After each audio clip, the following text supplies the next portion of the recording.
राधे राधे दोस्तों, जैसा कि आप लोग जानते हैं कि गुरुदेव के बताए अनुसार पूजा रखी जा रही है ताकि देव की जान बचाई जा सके।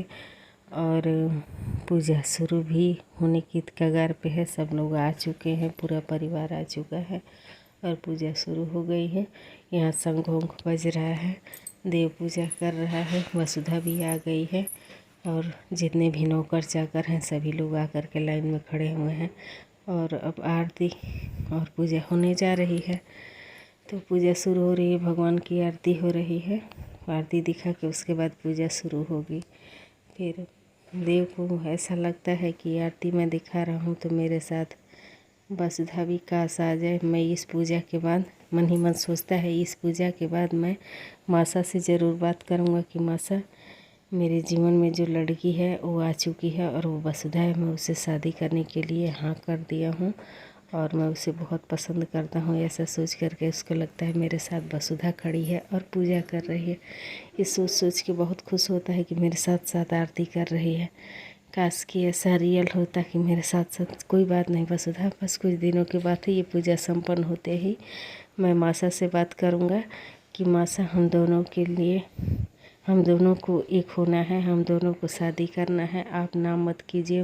अब तक मैंने आपसे कुछ नहीं छुपाया है, आपको कुछ नहीं, आगे भी कुछ नहीं छुपाऊंगा। और मेरी हर इच्छा पूरी की है, आप ये भी इच्छा पूरी कर दीजिए। आप मेरी शादी करा दीजिए वसुधा से। और इधर सारिका किचन में जाती है। वसुधा कहती है कि कोई तो बात है जो कि ये चिड़िया बहुत चहक रही है। आखिर इतनी खुशी क्यों है ये चिड़िया?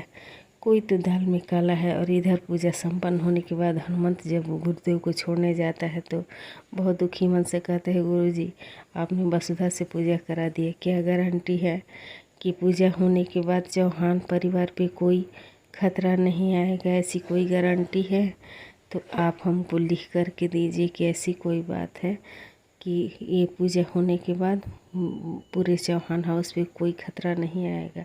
आप प्लीज़ हमको लिख कर के दीजिए, नहीं तो आपको मैं झूठा कहूँगा कि आपकी बाणी झूठी है, आप झूठे हैं। तो गुरुदेव कहते हैं कि भावुक मत हो हनुमंत, तुम बहुत अच्छे हो, तुम्हारी बेटी तुमसे भी अच्छी है, तुम इस परिवार के लिए अपनी जान देने को तैयार हो और तुम्हारी बेटी भी। लेकिन जो भगवान का लिखा होगा वही होगा। मैं क्या कर सकता हूँ? जो लिखा था वही मैंने कहा और जो उपाय हो सकता है वो मैंने कहा।